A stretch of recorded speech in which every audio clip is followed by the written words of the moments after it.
És una exposició complexa perquè és una exposició de tesis. La nostra tesis és que l'Escola d'Olot no existeix com a escola.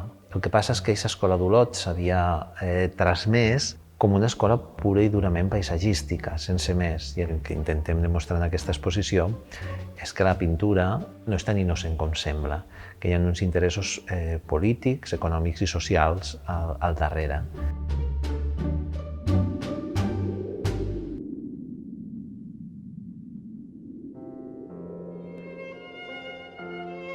La historiografia de l'art tradicionalment havia reconegut una escola d'Olot com la introductora d'un determinat tipus de paisatge dins de la història de l'art del nostre país.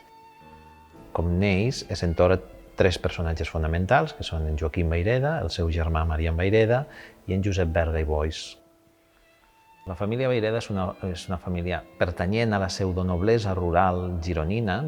En aquest moment la ciutat d'Olot és una ciutat molt tancada sobre si mateixa, geogràficament molt mal comunicada, i és un moment en què arriben revistes de tota Europa a Can Vayreda.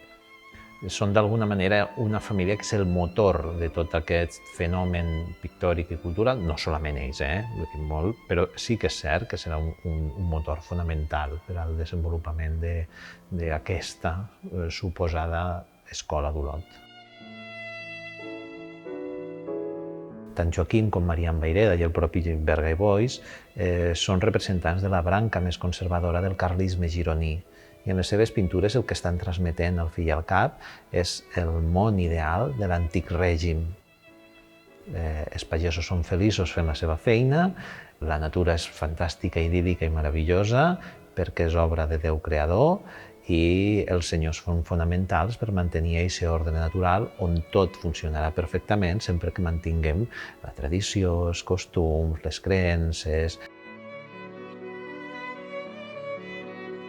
Les bugaderes, per exemple, d'en Joaquim i d'en Marian Vayreda, són tres noies que estan rentant la roba al riu, mudades com si sortiren de missa, felices, joves, fantàstiques, en un món idíl·lic, on tothom, que és una mica el mateix que fa Berga i Boix, quan representa tothom en barretina, que és el paradigma de la tradició.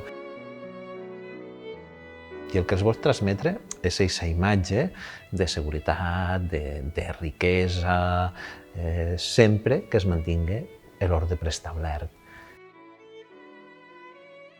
Per això és un tipus de pintura que quan arribarà la dictadura primer de Primo de Rivera, que convertirà Olot en la Suïssa catalana i després en la dictadura del general Franco, que convertirà Olot en el tipus de pintura paradigmàtica del règim.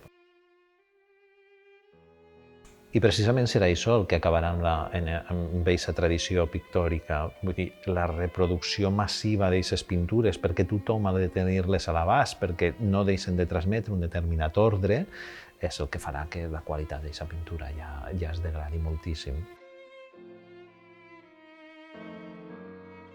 Al fi i al cap, l'art sempre és polític, si no, no té aquest component d'art. El que passa que en l'escola d'Olot, en aquesta suposada escola d'Olot, això s'havia com patinat d'alguna manera, no? S'havia eliminat, ens havien quedat en la part estètica, en la superfície, però no en el fons.